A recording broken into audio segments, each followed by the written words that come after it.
Are you ready to break through the mental barriers holding you back? Welcome to the Mind Mastered Secrets of Excellence with Don Grant. Since 2001, Don has been guiding elite athletes like PGA Tour champions, Olympians, and world champions, and everyday individuals toward peak performance. With a proven track record, including helping Vijay Singh win the 2008 FedEx Cup, and her PGA Tour clients averaging a 219% increase in earnings. Dawn knows what it takes to succeed. She's the inventor of the Mind Mastered app, author of 7 Strokes in 7 Days, a sought-after speaker worldwide, and the proud owner of Amelia Shotgun Sports in Northeast Florida.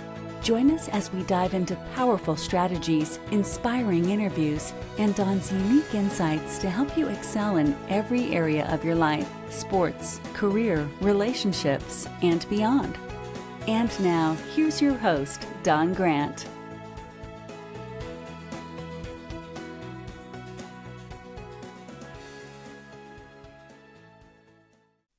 Okay, folks, I have Danny Kitchens here, who is a dear friend of mine's husband who has overcome some great challenges in his life and is having and experiencing a lot of success in many different ways. And I'd love for him to share some of that with you all. And thanks for being here, Danny. Absolutely. I appreciate it. Yeah. So for folks that are tuning in that don't know who you are, can you just give just a brief synopsis that will kind of get them to think, well, I'd like to keep listening to this. I think this is going to be interesting. Absolutely. Well, I was born in Jacksonville. I actually lived in Hinesville, Georgia for about 7 years when my dad had just got a job when I was born.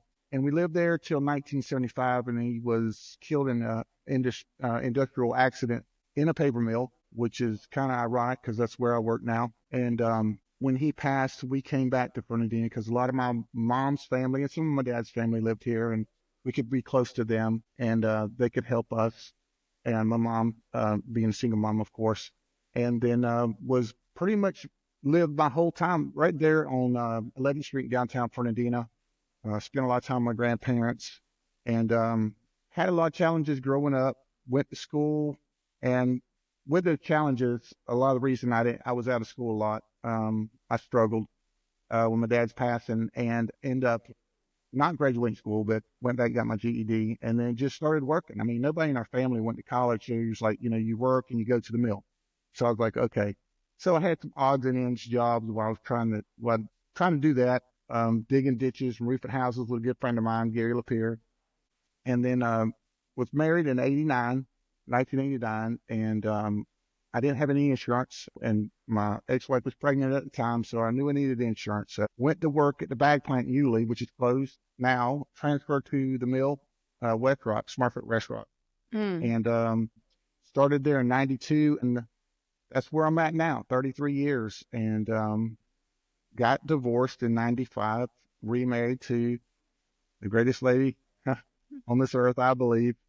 And that's where I am now. Nice.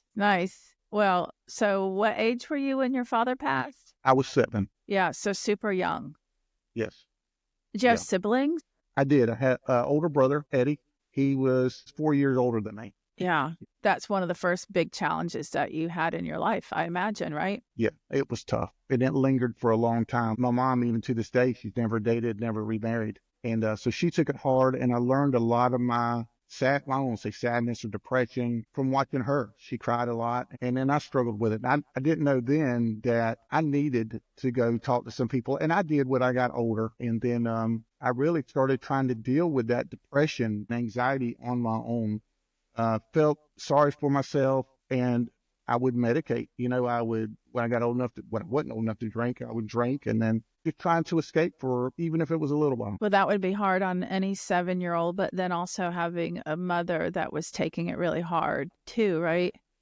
And depending, because we're all so different in our ability to be resilient. But at a young age, I wouldn't think that you would have the skills necessarily, but I wasn't there, so I don't know for sure. But if your mother didn't have some strong resiliency skills, then that would have been an extra weight that you would have been experiencing. That's absolutely the truth, which she didn't. Even at lunch break, she'd come home from work, she'd lay in her bed and cry. And then, some of my school teachers, they knew what was going on. They're like, you need to get out and meet some people and do some things. But she didn't. She isolated. And we know what happens when you isolate. Yeah. Yeah. Not that we need to dive in now, but that would be interesting to know that your mom's background, because that did hit her hard then. And it doesn't sound like she handled it. I mean, it would be difficult to have a death period, but then how long somebody mourns and whether, and how deeply and how and when, if they're able to move on. And if she struggled with that and you were so young, then you kind of had like two weights on your shoulders, I would imagine. Right, right. It was sad. It was sad to see her. And then I thought, I ended up living it. For sure. It was hard, and it's still hard on her. She deals with it every day. She talks as if he's still alive. I mean, it's tough. And of course, she lives with it, so I'm exposed to it on a daily basis. Yeah. So you were exposed to it at a young age, and now you're re-exposed because this is how many years later? In 75, it's close to 50. We're going to give your age here. Yeah. It's 49. Yeah. Next year will be 50 years. Not that this is close at all to losing someone when you're a child, but my stepfather passed away. I don't even know where we're at, maybe 8 years ago. And my mother is not moving on well at all. And you would think he just passed a few days ago, Yeah. And so it's not at all that it's easy to move on from the death of a loved one, but some people just don't seem to move on at all, do they? They don't. And you know what? I learned, I had an epiphany one day. I can still tell you where I was driving on 8th Street, and a voice come to me and said, Denny, you need to look at the 7 years you did have your dad. And I was like, okay. I had some type of peace then, but there were still things that lingered as, how do I be a dad? How do I be a husband? I wish he could be there for the birth of my children or my weddings. So all I knew to do was, okay, I'm going to do my best. All I knew to do was love them and give them everything that I had. Yes. So. Yeah, I could totally see anytime there was a milestone, wishing that he was there or it could help you through that or something to that effect. Absolutely. It was tough. But then, my mom's faith was a lot, even though she was depressed and dealing with it. Her faith was strong. We were in church every Sunday, every time the door opened, and I watched her, even though she struggled, she never gave up. And it was her faith, witnessing that impacted me too, okay, when things start going bad. And I've learned now later in life through all the struggles and storms that I've gone through, because I believe this, you're either leaving a storm or about to go into one. I believe that. That's been my life. And it's come down to him. He's been the only one, my Lord and Savior, has kept me up. And there was times I wanted to give up. And at the very last minute, when I was like, I can't take it anymore, he stepped in. The miracle happened. And it's funny how it's like he gauges the depth of my desperation when he knows for real that's when the miracle happens. And timing, I want it to happen now, or whatever thing in life we're praying for. We want the timing, God give me patience now. But my old pastor used to say, God is seldom early, he's never late, but he's always on time. And I find that to be true. Yeah, and definitely want to circle back on that with faith being so powerful. And the concept of hitting some kind of rock bottom, because that's what you were just basically referencing without maybe realizing it. But yeah, that miracle that seems to come in when you start to lose hope, or you just are so frustrated or just so down that you're extremely clear about what you want. Like, I don't want this anymore. I want that. And I want it stronger now than I've ever wanted it, and that's when the powers that be seem to all come together. I'm a firm believer in faith, in a higher power, but there's like another side to it. So there is the fact that there's this higher power that we are all trying to understand, that you can tap into and be aware of. But the other side of that coin that's really cool to me is that just by having the concept of faith, that you can actually let go. And you can stop trying to control things and manipulate things and wish for different and want for different. Like, there's so many different things that when you truly practice faith, that you let go of. And that's a double powerful thing, because then you're not just cycling and circling and crud of some sort. Yeah. Absolutely. And that brings serenity for the moment. And I both know the serenity prayer forward and backwards. Yeah. And it just separates everything. Yeah, it really does. And, faith, I've learned faith that in the absence of fear, but it helps you, go through fear. And letting it go, surrendering, which I try to do on a daily basis, surrender every day, because his will is going to be his will. And I've tried to manipulate, control, hold on to it, and it Yes. don't work. It don't work. It's like that song by 38 Special, hold on loosely, and Yes. if you don't, you'll lose control. And you're absolutely right. And I put it in his hands. Even like, I call them divine detours. I missed the road the other day and we got back on 95 and I was like, you know what? I've learned to accept that I'm not supposed to go that way at this time. I have Right. peace about it. Yeah. Yes. These are all skills that need to be like practiced, because saying it is one thing and trying it every once in a while is another. But when you really work it, then it actually becomes second nature to start feeling that way in situations. Well, so let's rewind a little bit. So you said that you struggled with the death of your father and that you started to do things like, and I don't remember, did you actually say self-medicate? Yeah, drinking. Started drinking at a young age. But actually, my grandfather, he was a shrimper. He's one of the original Cook family that shrimped. And I would go to his porch. I was 5, 6 years old. And he drank slits and I drink a little bit, And so that's what got me started. I mean, he wouldn't give me enough to get drunk or anything. But then as I got older, I started working for restaurants. I started drinking a little bit here, a little bit there. And I was like, you know what? This numbs my feelings, my emotions, my pain for a little while. Mm-hmm. And then the saying, one's too many, 1,000's never enough. And then it was like, 1 didn't do it, 2 didn't do it, 3 didn't do it. And before you know it, I was off to the races.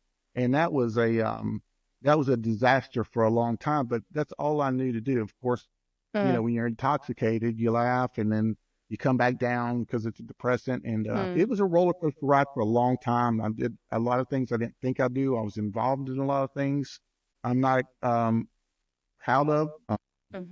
Yeah, I was in a car accident and a little girl got killed. I wasn't driving, but I feel like I could have prevented it somehow. And that was tough. But yeah, medicating. And then later when I did get sober in May of 96, which I haven't drank a drop yet, I had a back surgery real quick in 97. And then pain pills come along. And then that took on a whole new life. Sober from alcohol in 96, but then a year later, a surgery.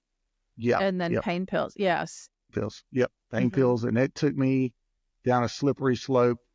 It was harder to detach from that than alcohol with me. This is my story, ever. And what it did to a lot of people didn't know it. So it didn't affect a lot of people except for like Kim. And I put her through a lot.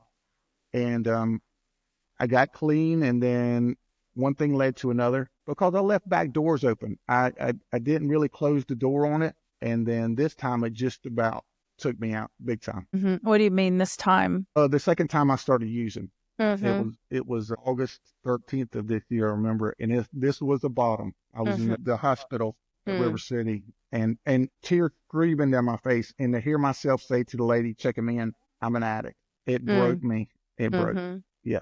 And that was one thing that was challenging for Kim. She was like, Danny, I don't understand because you've gotten this 12-step program down. You've got drank, you've sponsored people and all that. I said, Kim, I can't explain. It's just a different beast. Yeah. Can you try to explain the difference in the two for you? Well, alcohol, even though it's legal and you can drink it to excess, say you're working, you get a test. Of course, you're going to be legal as far as the alcohol side of it. But the way it affected me was it was kind of a happy-go-lucky. Number one, I'm around a lot of people that drink, and I can smell alcohol. But with this, it was kind of secretive. Nobody knew I was taking them. And they were very addictive. So they would put me in like this mood enhancing feeling. And so I was like, okay, so this is help masking, even though I'm not drinking. I had access to them at a very cheap price because of insurance. It was a euphoric feeling, but not like out of my mind, like LSD or acid or something like that. Yeah. So it was easy to mask, but then so many physical ailments. I mean, I was taken out of the mill in the ambulance this year, and so many instances going to the hospital. We went to Breckenridge, Colorado. I was on the bucket list and I didn't even get to sniff the snow. We were there one day and I had passed out in the bathroom, and thank God Kim was there. Hit my head and they rushed me to Frisco because they're at the hospital in Breckenridge. And I spent the whole time in the hospital. That was just one instance. So it's been like that. It's gotten really worse. And like you said, when you come to a bottom, you know it. And I'm like, if I don't do something, it's going to be jail, institutions, or death. Yeah. Yeah. So yeah, keeping anonymity. There is a person in my life that like 20, 30 years ago, but who definitely drank a lot and smoked marijuana, but the pain pills is what started getting him. And he had a surgery on his elbow and was taking oxycodone, cotton, whatever. He never felt like he had a problem with drinking, never felt like he had a problem with marijuana. But ended up admitting to me while taking that prescription that he was, I don't know, let's say 4 tablets every 12 hours. I don't even know. It was supposed to spread out like over this Mm-hmm. day, but he was recognizing that he's very deliberately reading the label and taking them all at the same time. Like he Mm-hmm. knew he was like reading it the way he wanted and Mm-hmm. taking more than he should have been. And, if you fast forward 10 years and it became known that he was going to steal from his friends' medicine cabinets, their pain pills, like it was just something that he became known for around the community. And I could see how it was different than alcohol. Like alcohol is going to the bar and getting a little tipsy and it's visible or whatever, like you were saying, but the pain pills, they're that's happening in secret and you don't necessarily know, and they're not getting tipsy or whatever, right? No, no, not at all. And that's the thing. It's very secretive. And the physical elements, like I would start out with like, let's say 4 a day, and then it became 5 and 6. I was up to like 16 a day. And what it does to you physically is it slows down your intestines and everything. So I could not go to the bathroom. I would have to go back to the doctor and get another medication to Wow. help me. And I was like, this is crazy. And then I would go back to the doctor, or I'd go back to the pharmacy, and they'd say, Mr. Kitchens, you're 5 days ahead of getting these things. So then I was thinking about, well, maybe I should break them up and snort them or shoot them or something like that. And I've stolen from people that had them, and I'm ashamed of them, not proud of it. I would go pick up their prescriptions, and I would unstaple the bag and try to change the number of the quantity that they had. I'd get a stapler and I'd restaple it back. I mean, the crazy things that I did to have it was insane. Yeah, but not abnormal for what you were going through. I mean, it's pretty common, right, for anybody Right. that's dealing with an addiction to do Absolutely. stuff like that. Yep, absolutely. But yeah, that person I was talking about, I know that he got to the point where he was sniffing it. So what's the difference? Like why would someone snip it versus just take the pill? I've never done it, so I don't know. I've heard that it's faster. That's what I was always told. But I was too scared to snort it. I was afraid I'd chop them all up and snort them at one time. Yeah, So, that wouldn't be good, I'm sure. no. But that's me. I mean, that's an addict. That's an alcoholic. Like I say, once too many, 1,000's never enough. Yeah, So- so I've been around the addiction world and the codependency world for like, I don't know, 25 years or something. And so I've met a lot of people in the program and definitely I've seen things like might be clean or sober from alcohol or drugs, but the candy, man, Mhm. Yeah. or like lots of candy or cigarettes, right? Yep. Cigarettes. So it's interesting for me as someone who's into psychology to see like the addiction thing is like still there, and then it will manifest in other ways, right? Absolutely, it will. Unless it's tackled, which I think addiction is an unconscious personality trait that exists in some and not others. So it's kind of a thing. It's funny that you say that because you're absolutely right. My brother never drank alcohol, never smoked a cigarette. Matter of fact, he was a cop here for 25 years. My mom either, but me. And now that I've talked to one of my family members that's older than me, I don't know a lot about my dad's side of the family, of course, because he died when I was so young. But she knew about heart disease on my side. She knew about addiction, and when she found out, she came here and she was like, Danny, you remember your cousin and your other cousin and then she told me my grandmother on my dad's side was addicted to pain pills. And so it's scattered throughout, and I don't want to blame them, but there is a pattern, and they just happen to hit me. And then I'm worried about my kids, So the good and bad is if it does end up happening with my kids or grandkids, I can help them deal with it if they're willing, and that'd be the word, willing to take suggestions.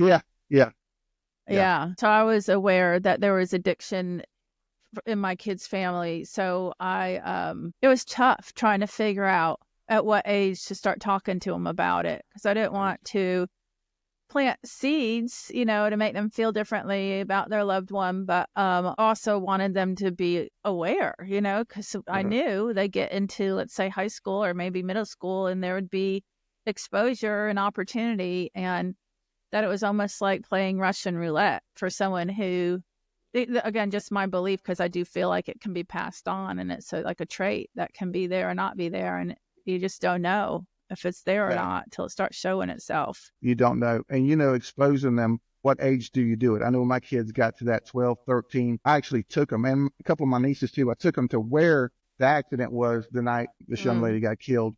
I took them to the cemetery and showed them, and I said, this is all because of bad choices. Yeah, we were having fun, but in an instant, somebody's gone, somebody's family's hurting. And the sad thing about it is the lady that lost her daughter, this was her second daughter. Her other one had drowned 2 years before at the beach.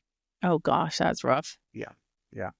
And that's another thing that, again, you brought up your brother. Like, so obviously your brother had the passing of his father as well, and two different ways of handling it. Well, and he was at home with your mother also, right? Yeah, and absolutely. You said he never turned to No. alcohol or anything. No, I think Don, he internalized everything, because he don't talk about his feelings. He don't say nothing.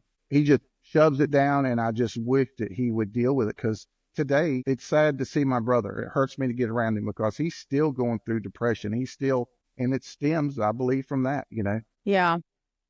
It's like a story I heard one time. There was these two guys that they interviewed, two sons of an alcoholic. And one was alcoholic and the other one wasn't. And they asked the one, why do you think you're an alcoholic? He said, what choice do I have? Well, look what I grew up with. And the other one said, are you kidding me? I wanted nothing to do with it after what I saw it did to my dad. So it was right? Isn't that it's wild? Interesting. No, I'm fascinated by stuff like that. I think it is wild. Just to be real open myself, this will be the first time I admit to this publicly. It'll be people close to me know it, but I started smoking cigarettes at I don't even know, 6th grade or something. I started drinking alcohol in 8th grade, and I tried marijuana. But I didn't care for the way it made me feel. And for whatever reason, I never tried any other drugs, but alcohol, I got to the point where by 10th and 11th grade, I was drinking very regularly, and quitting a job if there was a party that night, and for real, regularly too. Yeah. And I had a friend who was doing the same thing with me, and we didn't have any money because we kept quitting our jobs. This is up in New England, so we would go. A lot of the parties for kids were outside, down some dirt road in the woods. So we would go back the next morning and get the cans and turn them in for the deposit money back so we could drink again that night. And it was a lot. It was a lot of drinking. And I had a girlfriend who, her parents had a basement where they kept cases of 2-liter soda bottles and cases of liquor. And we would just dump out half of the 2-liter soda bottle and just pour all this liquor into it. And that was weekly, if not several times a week. And so it got to a point where I don't know what clicked. Honestly, something happened. And this is kind of why I feel like I don't have that addiction thing, because I think I would have kept going like that. But something just clicked, and it was the summer between 11th and 12th grade. All of a sudden, I just started not really wanting to go out with them. It was this group of people that partied a lot. I started turning down the invites, and about a month into the summer, they had a car accident, and the person in the back seat died, and the one in the passenger seat broke her neck and had to wear one of those halos. And then the one driving, we never saw her again. I honestly don't know what happened. I think they sent her away to a juvenile place or something, but we never saw her again. In some ways, I think that was some form of divine intervention, because I have no idea why I stopped. And it was the people that I hung out with that happened to. And I never had a problem after that again, but it was 4 years or 5 years of heavy drinking at a very young age because of, crap that was happening in my life. So even that I find interesting, because did it for a window of time, but haven't really had a problem after that, where I think other people, if they had that tendency, probably wouldn't have been able to stop so much, right? Absolutely. Yeah, because, you look at some kids, they go to college and they party, and then it's over. Right. Yeah, I moved on. I went on. I graduated with honors. I went to college, got a 4-year degree, and never went to a party. I was there to learn. I didn't even go to a party college. I didn't stay in dorms or nothing. I commuted. I had a job and didn't go to any parties. So that was just a different type of thing. But I had my 3 stepbrothers, a brother, and a sister. So there were 6 of us, if I said all that right. And all living under the same crazy roof and all different ways of responding to it. And one for sure went down the really rough road with lots of addictions and jail time and everything. Yeah. My mom experienced that with my grandparents. And that's the reason she never drank, because they would always, partying and drinking. And she said, I remember, your grandmother throwing up in the toilet, and your grandfather and her getting in a fight. He'd go distance himself. He could go down to the shrimp boat, stay there for 3 or 4 days, So I had alcohol on both sides too. Yeah. Yeah. Tough to watch. So she was the one, and her 2 sisters too. I think that was the reason they didn't drink either to excess or any. But I have a cousin, he's addicted, so it does skip. Sometimes it skips generations. That was one of my big questions when I went to rehab in Statesboro, Georgia, was, man, how my parents aren't alcoholics. He said sometimes it'll skip. Oh, for sure. Yeah, for sure. To me, it's like any other tendency. I work a lot with athletes, so I see this thing called being competitive that's in them, and literally, and this might sound crazy, but in my brain, it's no different than having the thing that we call addiction. So you have a thing that's called being competitive, and it just drives them. I mean, hard to get their goal, they don't give up. They think they're going to quit sometimes, but then they come back and they fight some more, and it's like this thing that's in them. I think that, I don't know if you've learned anything about archetypes, but that's what it reminds me of. There's just these unconscious tendencies, and they're really having to do with our life purpose and the lessons that we're meant to learn in this particular life. And they're unconscious. So they're just these driving forces. Somebody can be really artistic as well, and it's just there. Like, they don't have to take lessons, they don't have to work at it. It's just there, and it drives them, and they can wake up each day wanting to do it. And granted, society has put negative connotations to some of these things, but they're really just traits. They're just right. And like I said, part of the lessons that we're here to learn. So yeah, it is interesting that you were sober for a long time, and you had mentioned getting some help to help you to be sober. So what did work for you, or has worked for you, continues to work for you? Well, as I was saying, I went to Statesboro, Georgia, a place called Statesboro. Great lady named Ellen. Yeah, I think you know Ellen. Took me up there. And when I came back, I started going to AA and sat there and didn't really, at first I was like, the river in Egypt, I was in denial. I'm like, man, I'm not an alcoholic, because I kept comparing myself to the wrong people. I was like, I haven't lost everything. I'm not the guy under the bridge with the brown bag. I still got a job, kids, wife, whatever. So I didn't know, I never heard the words functioning alcoholic, which is what I was. And so I started going to AA, and I had my ears closed. I didn't want to go, and I was court ordered to go work. Told me I had to go 5 times a week for a year, and they could test me at any time. So I would go to AA and just do my due diligence, right? I would go in there and sit and drink the coffee, and every now and then I'd say a few words, but that was about it. And then it got to a point where I started paying attention to the wisdom in the rooms and the people that had long sobriety, and how welcoming they were, Dawn. They loved me unconditionally. They didn't judge me.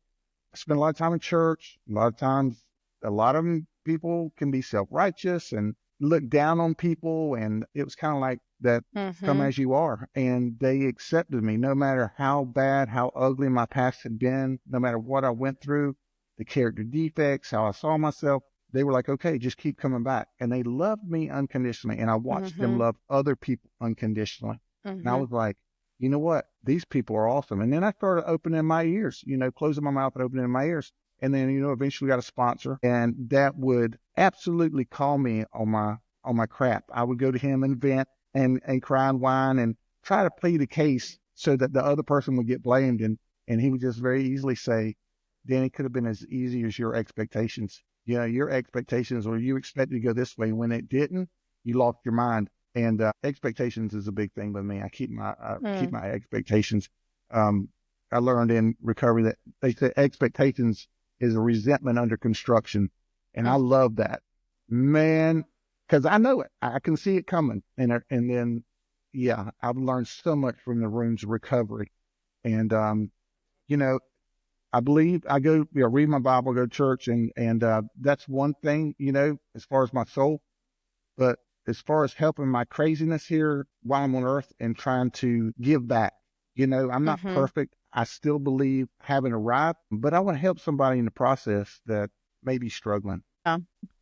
No, you talk about that non-judgment thing, and you just remind me of something I hadn't thought of in a long time. So I had started going to Al-Anon like 25 years ago. It was right after my first divorce and had some issues with, alcoholism and a lot of people in my life and addictions. So I don't know. It's like maybe 5 years later. I wasn't going to Al-Anon very regularly back then. And I was dating a guy in Waycross, Georgia, who was in the AA program. I'd go visit him, and he would take me with him to open AA meetings. And I experienced exactly what you just described. Like, I had never felt the kind of welcoming, comfortable, genuine, open arms, no judgment, that I'd never felt that to the degree that I felt it in the room there. And it was remarkable. Like, I would say I probably never have since to that degree. Like, it really got me thinking, like, the folks in here have done some horrible thing, like stolen from their grandmama, possibly, may have been DUI and killed somebody. Like, there's so many things. And for those folks to be in the room and not feel judgment, and then also reciprocating and not, being there and not judging others was amazing. And, going back to just something else that you had mentioned, there are some religions and people that are, different faiths, that there does tend to be a feeling of judgment. You got to come to this church or else you're going to go to hell, or you got to do this or you got to do that. And I was used to that because I grew up part of my life around a lot of Catholics, and there was just this guilt thing and this feeling of you should do this and you shouldn't do that. And anyway, so I just wasn't used to being in a room like that. But the other thing that I noticed, once I did start going to Al-Anon regularly was, and I hadn't noticed it before, but I wasn't used to being heard. Like, I wasn't used to everybody just listening while you talk and not coming back at you with, you should do this or you shouldn't do that, or that was horrible. They just genuinely listened, and you could express yourself again without judgment and feel like you were heard. And then it just moves on, and the next person shares, and it might be something you can relate to or not. And then the next one, and then it's like you can relate or you not. And then you get these little bits and pieces of realizing, we all have so much in common, and it's good to not feel so alone and to feel understood and not feel alone, right? Like, there's other people that are experiencing some of the same things, and you're not crazy. And then they offer hope. Right? If they've been sober for a while, or if they've been healthier for a while in whatever way, in case anybody listening doesn't realize, but Al-Anon's for family and friends of alcoholics and addicts. And as far as I'm concerned, the 12-step is good for every human on the planet. Absolutely. It's learning how to accept people for who they are. The Al-Anon side, like, not trying to judge and change them and force them to live in a mold that you think they should be in, and then ridiculing them if they're not. And it puts the focus back on yourself. I kind of have this theory where addicts tend to be very selfish in nature, meaning I will steal from my grandma, whatever it takes to feed my addiction. And then the codependent people tend to be selfless to a fault, meaning everything revolves around that other person, what they're doing or not doing at the sacrifice of their own health. And, they manipulate and everything else. And there's a happy medium in the middle. And one of the cool things that I've seen, like in Al-Anon, one of the concepts is self-care. Like, take time for yourself, figure out who you are, do some self-nurturing, and then in AA, it's like random acts of kindness, do some volunteering, like get out of yourself, and there's this really neat, happy medium that comes with awareness. Like, what side are you on? What's your tendency? And then try to find a gray area instead of being black or white. Yeah, absolutely. And I love Al-Anon too. That's where I learned about detaching with love and boundaries and things like that, because I felt guilty. I was like, man, some of these people are my family, but you know what? If you talk to them about boundaries and they don't respect them, then I'm not being true to myself. And yes, detach with love. I love that saying, detach with love. And so you really do have to set up boundaries because you do have to take care of yourself. Earlier when I was saying I went to AA, I call it for the weight loss program to get people off my back. I would, and a lot of people do that, they come out of treatment and they say, I'm gonna get my wife back and I'm just gonna get sober and then I'm gonna quit going to these meetings. But after a while, it was like when I did do my year and I didn't go to as many meetings, I was like, you know what? I'm being selfish because I have to carry the message. I have to give back so that other people experience this, this freedom or these tools to help me deal with what I'm dealing with on a daily basis as far as character defects and things like that. And, a lot of it is, like you were saying, seeing the people that came before me, people in there with 35 years and 30, and you hear their story of how, crazy they were. And some of them were crazier than me and some of them wasn't. But the fact that they took the suggestions, and like you say, it's nobody's in your face. They just say, this is what we suggest. You can take it or leave it. Because a lot of people come in there and they BS. They think they can BS them old timers. Yeah, right. Yeah. And I've seen the old timers pull out a $20 bill and go up to them and say, and this was old, this is old school AA. And they say, hey, you're not ready. When you go back out there and you need to experience a little bit more, when you get your butt kicked to where you can't handle it anymore, you come back in here and take the suggestions, and we're more than willing to help you. And it's kind of, I kind of like, how do you go through a minefield? The things you step on blows you up. Yeah. You step into others that's been blown up. You step in their steps. And that's what I love about AA, Al-Anon, any kind of recovery. Yeah. Yeah. That's kind of a known thing between AA and Al-Anon. Like the folks in AA tend to, the wiser older ones, right? They're the ones that have been in there a while. They know that rock bottom thing is so important, and they can Absolutely. get frustrated with the, whether it's the wife or the husband or the sister, the brother, the mother, the father, whoever, if they're continually enabling the addict, which means let me wake him up so he can go to work, or let me call his boss and make an excuse for why he's late. Like, let me get him off the couch and put him to bed, or, I don't know. There's like so many things that would enable someone to actually continue.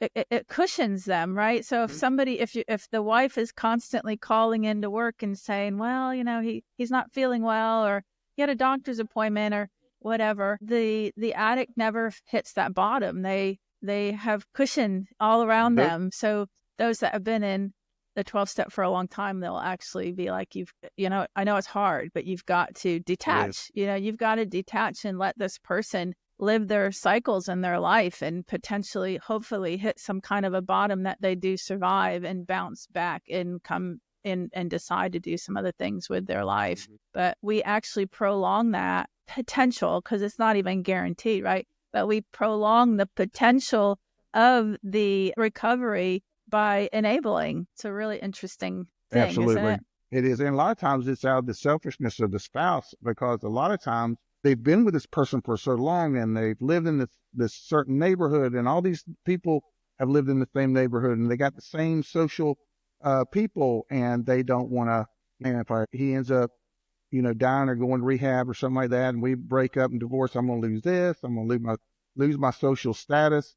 We're going to have to sell the house. What are the kids going to think? There's just so much that goes into what about me, and they don't want that. They want to have that same identity as everything's cool, everything's okay. Yet her husband's falling his face into a plate of spaghetti. And there's a lady that right now I've talked to her a lot, and she's from Vero Beach, and we have some great people that are down there that run sober houses, and he's been in the program about 30 years, and I've introduced them, and they're awesome AA people, and introduced them hoping that they would help her. And they still talk on a daily basis, but she hasn't made a move yet. And you're absolutely right.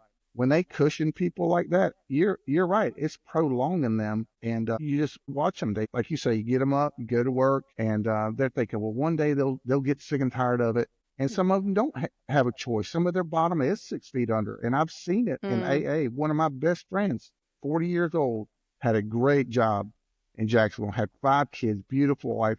And I drug him to Gateway over there in Jacksonville many nights, and he just couldn't get it. And it was hard. It's hard to watch people die because you get so close to them and you believe in them, and they say all the right things in recovery, And then before you know it, they start distancing themselves a little bit more. They start isolating. In the program, we'll ask people that go out and come back. Hey, you know what happened? The first thing they say 100% of the time is, I stopped going to meetings. I stopped getting around the campfire. And isolation, man, you know, it's like that saying, you probably heard this. I get drunk, we get sober. Meaning if I'm by myself, I'm going to get tore up. If a group, an association, organization, will stay sober. Most of the time, I'm not saying 100% of the time, but we got a better fighting chance of being in there. Yeah, it's an interesting thing. Having some more flashbacks. There was a local guy that I dated for a while, and who was sober in AA, and we used to go to yoga together, in yoga nidra, which is meditation. And I remember him saying to me after, that feeling that I feel in meditation, which is the same state of mind as hypnosis, which I'm a hypnotist, right? So he's basically saying that state, which is actually the alpha theta state. He's like, that's the feeling I've been chasing all these years when I've been using. And I thought that was the most fascinating thing, because my brain's like, what does that mean? What does that mean? Being a mental trainer and a hypnotist, I'm like, what was he chasing? And so there's this state called beta. That's where your conscious mind is very active and super analytical. And in that activity, it could be worrying, doubting, fearing, second guessing, like all sorts of things it can be doing, right?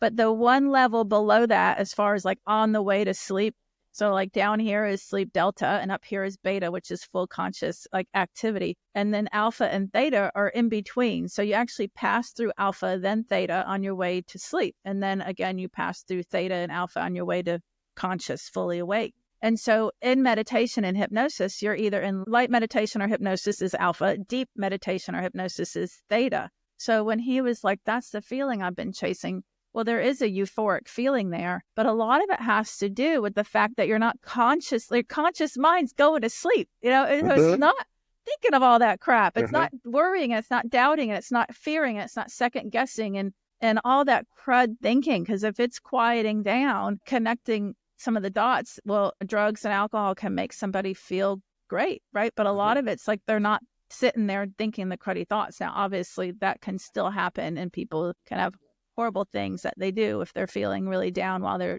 drinking or doing drugs. But yeah, so I always thought that was interesting statement. And then there was a time that somebody came to see me when I was doing private sessions, and he wanted help to quit his addiction to drugs. And so I did hypnosis with him, and he came out like a kid in a candy store. Like he opened his eyes and he was like, that was amazing. That felt so good. And he said the same exact thing. He was like, that's the feeling that I've been chasing. And I thought that was just really, really interesting. There was a guy that came to me once with a gambling addiction, and it was actually his wife's inheritance that he was spending. So it was causing issues in his marriage as well. So he was pretty motivated. So I didn't get details. And this was like 20 years ago. I didn't get details, but he was motivated, right? Which again, there must have like some kind of bottom was happening. He's like, I need to stop this. So I don't know if he had spent it all or what, but so I did hypnosis with him. I gave him suggestions to help him get rid of that gambling addiction. And it worked so well. He came back later and admitted to having a drinking problem. So then I helped him with that. And the way that hypnotic suggestions work is, well, the way that I do them, I can't say this for every hypnotist, but they're basically present tense positive statements, which is kind of like the power of positive thinking. But when you're in that relaxed state, these phrases, these positively stated present tense phrases can be given as hypnotic suggestions that then go into your subconscious versus just telling somebody's, again, beta conscious mind where they can criticize and say, no, I don't want that, or that never works for me or whatever, right? So in that more relaxed alpha theta state, you're more open to suggestions that you want. And so I knew it had to be present tense positively stated. So I called him like a non-gambler and a non-drinker, you know, and I was actually pretty new to doing hypnosis at the time. And he had so much success that he went up to Virginia and he bought like thousands of acres and opened a rehab. And for a long time, wow.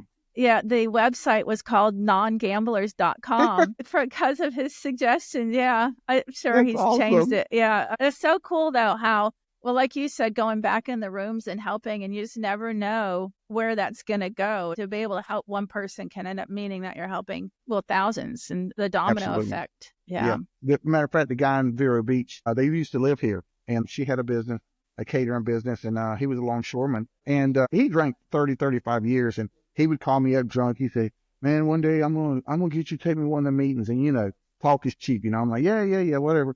So one morning he called me, and I didn't even recognize his voice. And I said, okay, man, let's go take a ride. And so I talked to him. I talked to him about the 90 meetings in 90 days and all that. And today, that was about 27, 28 years ago, they ended up moving to Vero Beach. This guy, I mean, like you say, has helped thousands of people. But you think about not only there's thousands of people, but their family members, their employers, I mean, it just It's a domino. Yeah. It's a domino. And he even, very famous food producer's family, keeping anonymity.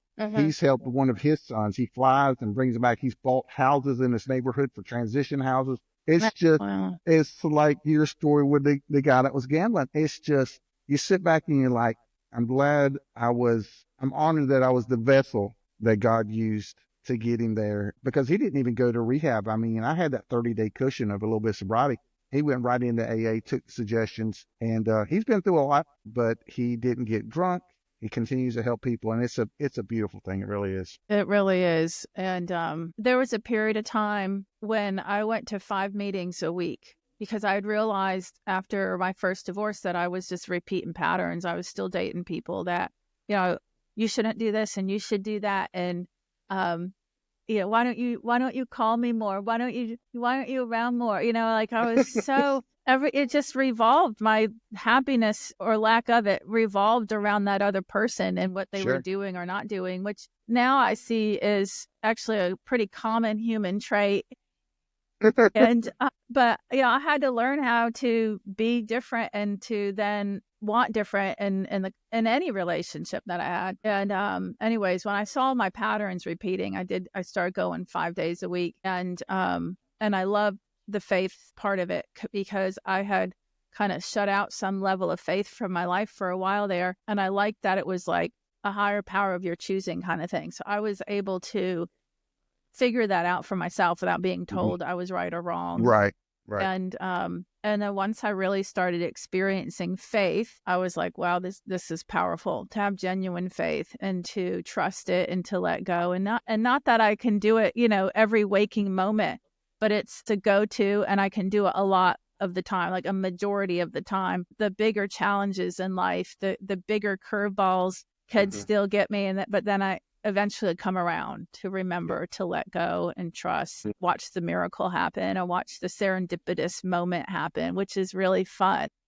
Yeah, absolutely. I'm the same way. Like, I look at faith like a muscle that you go work out.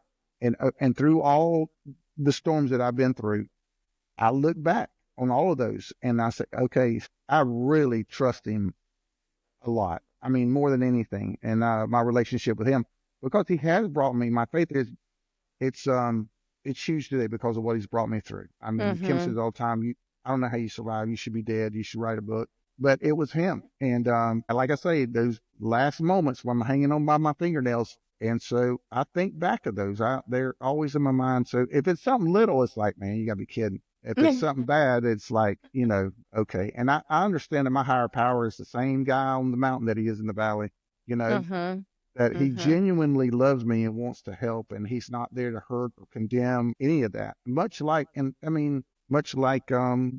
non-judging of AA, and it's not at all. It's not religious. It's spiritual, and everybody having that spiritual experience on their own, finding their own higher power, is what's so attracting to people. Like you said, they're not being told. And I was raised in a fire and brimstone church. You're going to hell. You're going to hell. And so when I did go out and drink, every time I drank, I'd get on my knees, and I just kept going back. And guilt, yeah. Oh, the guilt. Oh, yeah. And then shame. And then because I heard a friend of mine, Jennifer, say, guilt is you made a mistake. Shame says you are a mistake. And we're not mistakes. We make mistakes all the time. And one of the biggest things I had to learn to do, and I learned this from a guy. We was eating lunch at 3:00 in the morning in the mill, very wise man. And I was telling him about everything I had done and gone through and the guilt. And he said, Danny, let me ask you something. He was eating and looking down. I didn't think he was paying attention. You know, he's playing with his food, was working. But he was listening, and he said, let me ask you a question. I said, okay. He was a man of faith, and he said, did you ask God to forgive you? I said, yes, sir, I did. He paused. He said, well, don't you think it's time for Danny to forgive Danny? Big one. It was like wow. It was one of Mm-hmm. those wow moments, Dawn. So Yeah. I've practiced to forgive. You know, nobody's perfect, you know? And therefore, when people go through things, I'm like, you know what? I can't judge them. I got to keep my own side of the street clean because, you know, I'll admit there's some times I see people and not worked with, but I'll see them at the mill and I'll say, you know, I start judging, look, you know, think they're all this blah, blah, blah, blah. And then I've learned that, what's the saying? There's a saying about judging them before you get to know them. Yeah, I can't remember. It's in AA, but it's yeah. And then once I got to know them, there was a couple of people. Once I got to know them, they were like, I was like, you know what? You're so stupid, damn different. These guys are great. And today, I know what it is. It's content prior to investigation. That's what it is. Okay. Yeah. Love that. Yeah. Because I was all ready to call on them one thing. But, you know, like today, they're both, there's two in particular, love them. They're like brothers. One of them sends me devotions every day. And that was a huge lesson for me. Huge. One of the ones that similar, but not the same, that comes to my mind a lot is don't throw stones when you live in a glass house. Like that one, you know, calling the kettle black, you know, like Yep. take a look at myself because Absolutely. none of us are perfect. And there's different combinations. Well, again, going back to what I mentioned, like archetypes or you know, life purpose, deeper traits that are just part of our experience here. Like to me, the whole statement by Jesus of forgive them, they know not what they do is so huge as far as most of us are walking around like zombies. You know, we're caught up in what I called that beta, right? That conversation in our head and it's spinning and it's churning and it's thinking of a previous conversation or I can't believe that person did that or didn't do this. And why did she say that? And that car, you know, that car shouldn't be driving like that. That's crazy. Like the weather's horrible. We're living in our thoughts. Like we're walking through life, but caught up in these stories in our heads and not even noticing like the total beauty of life that's existing in that moment around us. Sure. And people are just going through life that way and not really pausing to try to figure out where am I struggling? What can I work on? How can I improve myself? What are the patterns that I keep going through and keep seeing in my life? And even stopping to see the cool things like the serendipitous moments and the chance meetings and the little miracles that are happening all the time. And if you're too caught up in all that crap, then you're literally not hearing or seeing all these cool things that are going on. And learning how to quiet that chatter and the negativities, really powerful. And, you know, there's a lot of virtues taught in the 12-step, like acceptance and forgiveness and kindness and helping and volunteer, like those types of things. It's a very virtuous program. Forgiveness of self and forgiveness of others are both very powerful tools. I do those a lot. And when I was doing more private sessions, and I would always sneak in the forgiveness of self. It was actually very interesting because people don't usually think about it. They're too busy pointing the finger and thinking they need to work on forgiving that other person. And forgiveness is an interesting thing because so many people think, well, I'm never going to forgive her because she did blah, blah, blah. And they don't realize that by holding that resentment, they're killing themselves. Like they're making themselves sick. Absolutely. They're living in their own hell because of those thoughts. And that other person is just carrying on. Care less. Yeah. And the forgiveness is never really about the other person. It's about letting go of that cruddy thinking and the misery and the dis-ease that you're creating for yourself. But it's the same with forgiving oneself. And I'd read something several years ago that made forgiveness like super powerful, the forgiveness of self. And that is the fact that I'm in judgment at any time that I'm saying what that other human should or shouldn't be doing and then being emotional about it in any way. And so the forgiveness on myself is really, let me forgive myself forever having been in judgment. And that just takes it to a whole nother level of a realization of basically the misuse of the mind. Yeah. I heard a saying one time, unforgiveness is like drinking a cup of poison, hoping the other person will die. Right. I was Yeah, like, that's a good "Mm, one. There's so many so good good. sayings and Yeah, yeah. But you're right. It absolutely frees me when I forgive, because I'm gonna hold on to it, and it's like myself and the prison, and going back to that steps of AA. When I list my resentments, my sponsor would usually say, "You resent them because you just like them." That's saying you spot it, you got it. And hmm so I said, "What do you want me to do?" He said, "Well, we've listed them, and now I want you to pray for them." I'm like, "Dude, I'm changing sponsors. Are you crazy?" And so we got back together, and he said, "Have you been praying for them people?" And I was like, "I have." And he said, "And?" I said, "They ain't been hit by a car yet." He said, "No, no, no, that ain't what I mean." I said, what do you pray for them?" He said, "You pray for them the same things you want for yourself. Um, Nice. Abundance in every area of their life, physical, spiritual, mental, social. This, and he said, "I don't care if you don't even mean it, pray it." And do you know, every one of them, it wasn't them that changed their heart. It was me. Yeah. And so I know beyond a shadow of a doubt, if I do feel a resentment creeping up, I'll like, okay, I'm not praying for them, because I know it works so good until I get to that point where hmm the poison is killing me. So yeah. Yeah. Wow. That's a powerful one right there. I'm going to remember that myself. I have some people I need to be praying for the same things I'd pray for myself. I like that. It works. Yeah. Yep, absolutely. It's hard. It's not easy. No, Yeah. no. And, I guess, looking at myself in my own life, it's like, um, and going back to something you said at the very beginning of this conversation, detaching with love, and that sometimes that has to even be like family or blood. So there are some situations that I've been dealing with where I'm detaching, like this is not the standard that I want for my life. So I have to separate myself from these people. And so I feel like there's a period of time of needing to work on accepting that that's the reality, like accepting that person is the way that they are. That person's on the journey that they're on. I don't need to take it personally. I'm making some hard decisions around that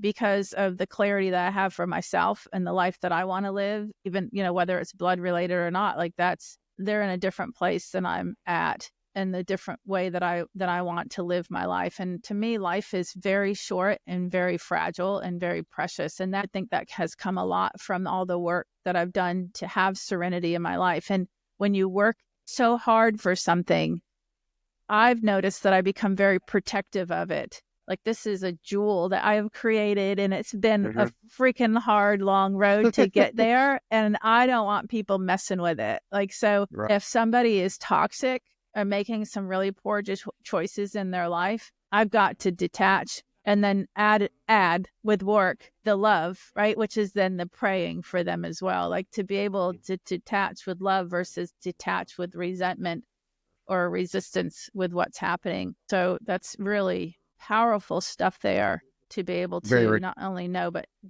implement. very, very. Yeah, because kind of like separate the person from the act of whatever they did, or my expectation of what they should be doing. Because a lot of people, they don't want to work on themselves. It's too easy. Number one, they don't want to look at themselves because of ego, and ego is easing God out, and they don't want to do the work.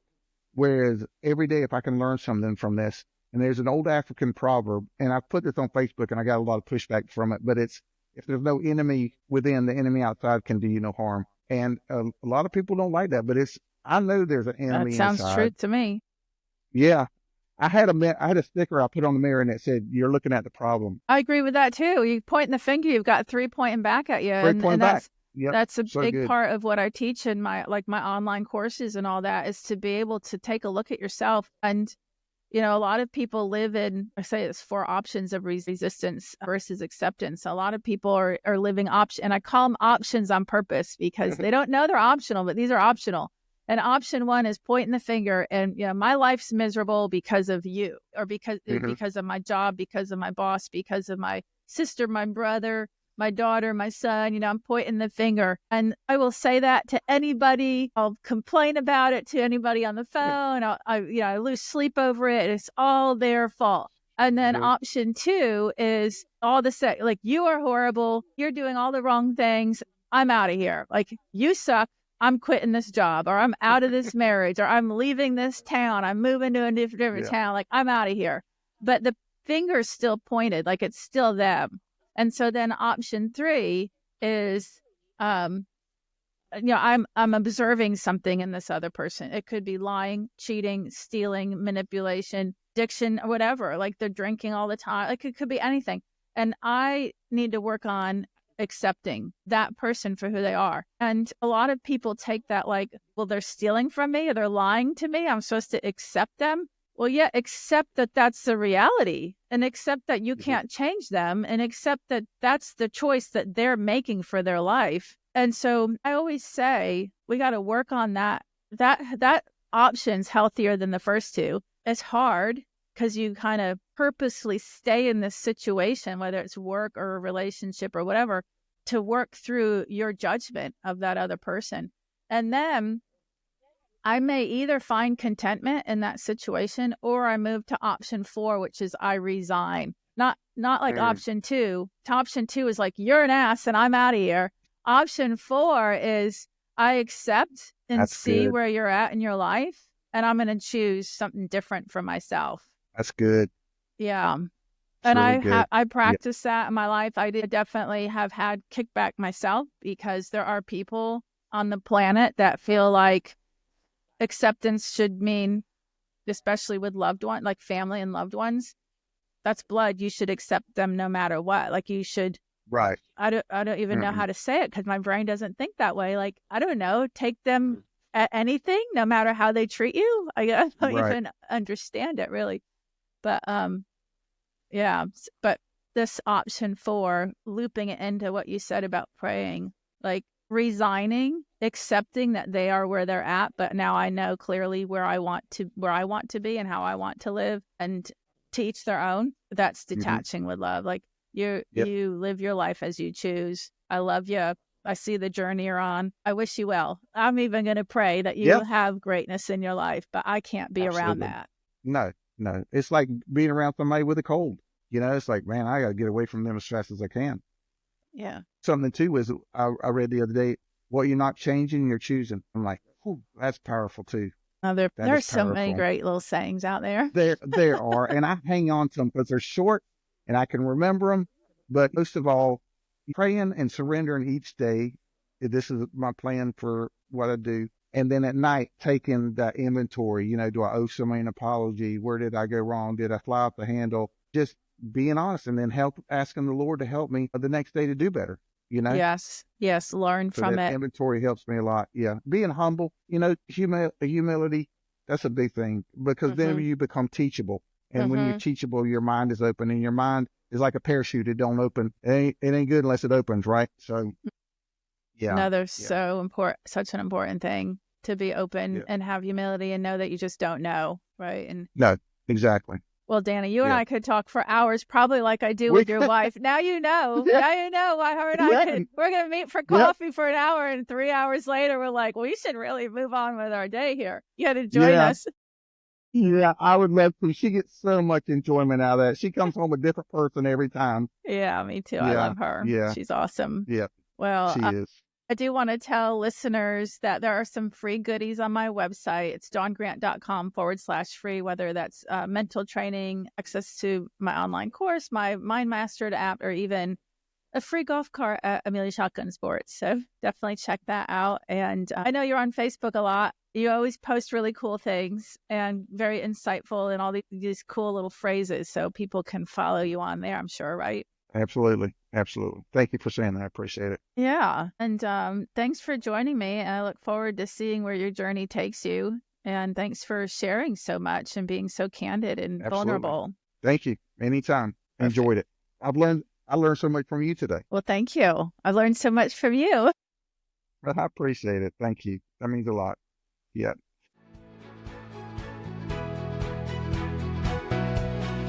Thank you for tuning in to the Mind Mastered Secrets of Excellence with Dawn Grant. Whether you're an elite athlete or pursuing success in your career or personal life, Dawn Grant's expertise and insights are here to guide you. Don't forget to visit dawngrant.com/free to grab your exclusive free resources, hypnosis audios, mental training tools, and even a golf cart at her club. If you enjoyed today's episode, follow, rate, and share this podcast. Stay connected with Dawn on all social media platforms for more inspiration, tips, and updates. Remember, mastering your mind is the key to unlocking your full potential. Until next time, keep pushing your limits and striving for excellence.